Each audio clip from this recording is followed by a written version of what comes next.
I don't know if you can see this, but look at the piece of ice I got right here. And this is one of my Norfolk Island pines right there. It's starting to branch out right there. Some of those are drying up.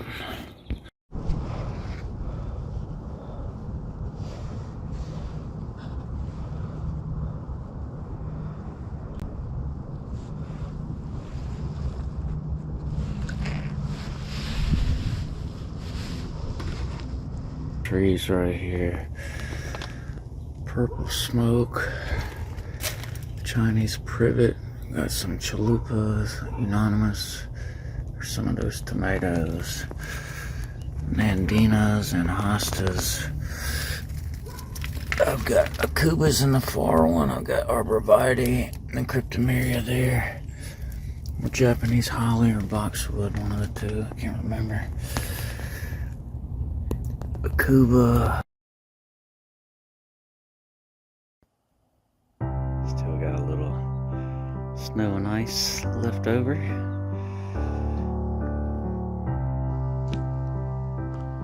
I don't know if you can see this, but look at the piece of ice I got right here.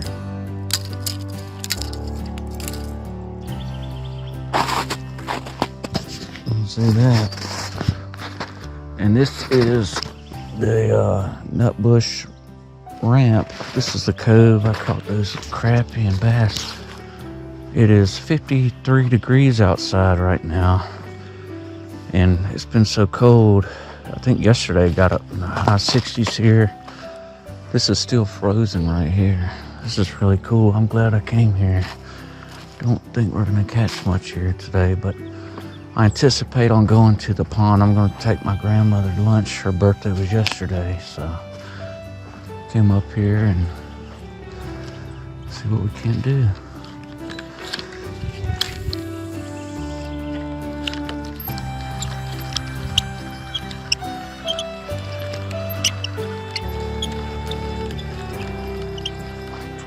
I'm gonna try to get something though. Yeah, look at that. Oh, that's frozen. This is all usually inundated right here. Wow. It's pretty deep in here. You don't realize how deep it is.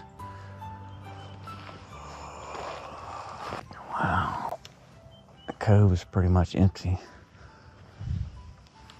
And that's frozen over right there. See if we can catch one right here on the edge of the ice. H&H spinner on.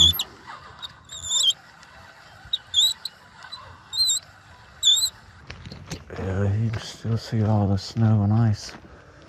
That's ice out there, and you saw that cove from when it was a little bit darker about 20 minutes ago. Wow.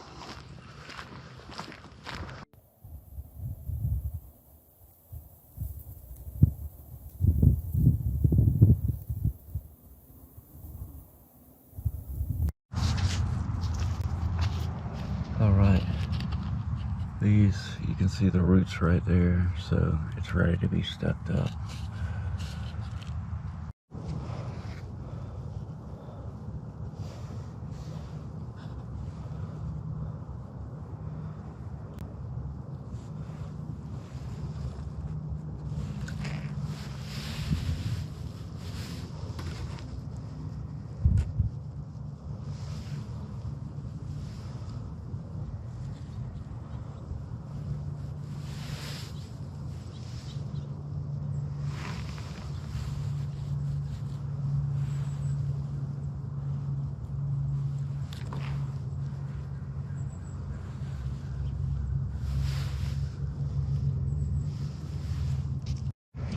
Yeah, I went back with a stick and put the roots down on that one. Pulled it up a little bit like that.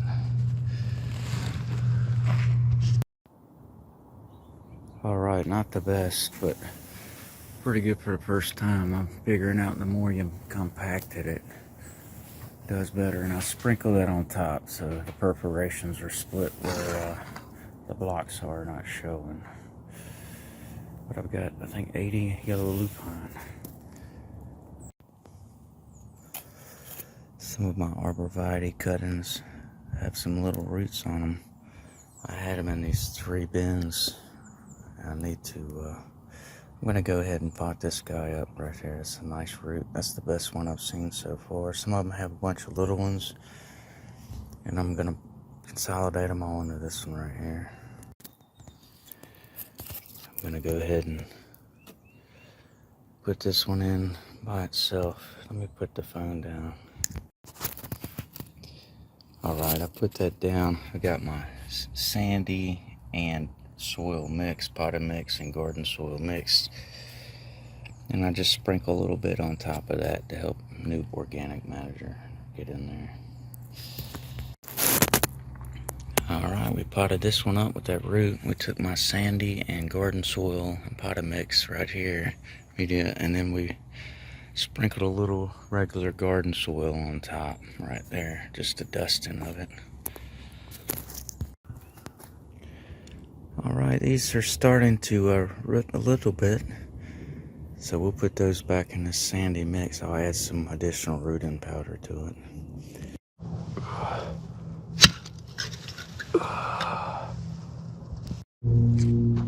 Alright, I don't have any pot mix. Cocoa Core, perlite, vermiculite. I always have great success with seeds because, and also you mitigate the transplant shock. You got that fancy pot and soil, vermiculite, perlite, all that. And then when you move it into the ground, it gets a shock, a transplant shock. So might as well put a similar soil to what's going in the ground. And just pick out, I've already picked out a lot of it. I don't have a screener. I need to buy a screener. Let's mix that up real good. It'll work fantastic, trust me. I've been doing it for years. There we go. And that soil right there is going to be very similar to what's in a yard, or depending on where you live. I mean, it could be real red clay, but then you're going to have to amend your soil anyway for better gardening or flowers.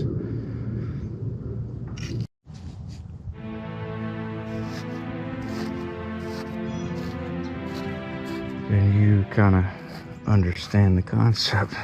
Even I can figure that out. Alright.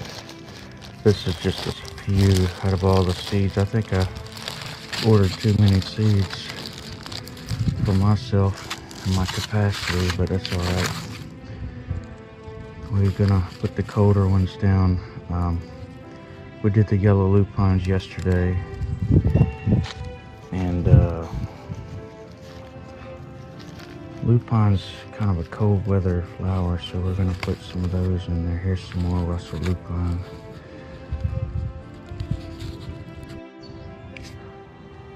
And I'm gonna have to step these up quick because they're already sprouting. I got these little, make sure we put the root down. There's one. And this has been in the refrigerator and they're already sprouting out, so I imagine I have a bunch. There's 2. And this is the last one we will film here. I think y'all understand what to do. Alright, we'll give it a little squirt down. Kind of hold that into place a little bit. Just a few squirts. We're gonna water it from the wet tray and use the capillary action. Let it suck it up from the bottom.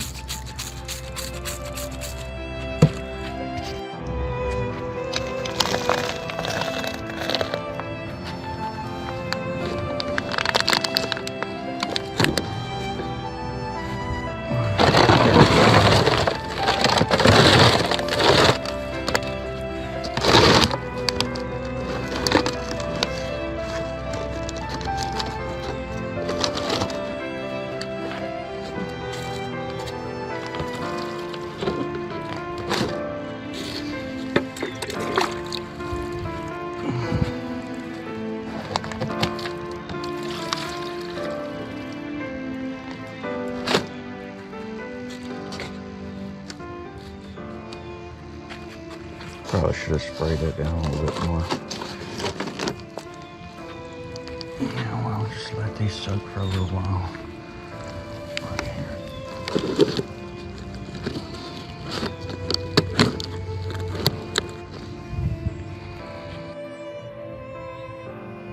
All right, roses starting to make a comeback back there. They had all the powdery mildew.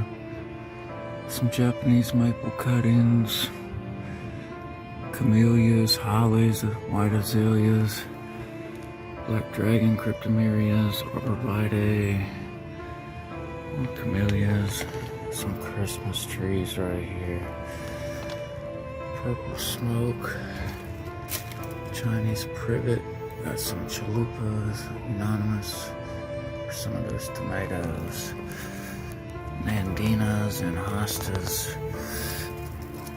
I've got akubas in the far one. I've got arborvitae and cryptomeria there.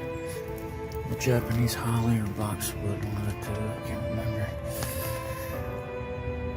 Akuba, hydrangeas, a bunch of gardenias. And these are my Himalayan birch. We got some seeds down there. Alright, more Japanese maple cuttings, all starting to bud out. Some of them had overwatered right there, that's why their leaves are a little bit shriveled up. They'll make a comeback. More roses starting to make a comeback. Christmas trees, cryptomeria. These are the radicons. Now those are over here. Here's some of those pink Sunday salvia. Right there, that's the azure blue and whites. That's some crimson queen, radicons, cryptomerias. Some of those street tomatoes.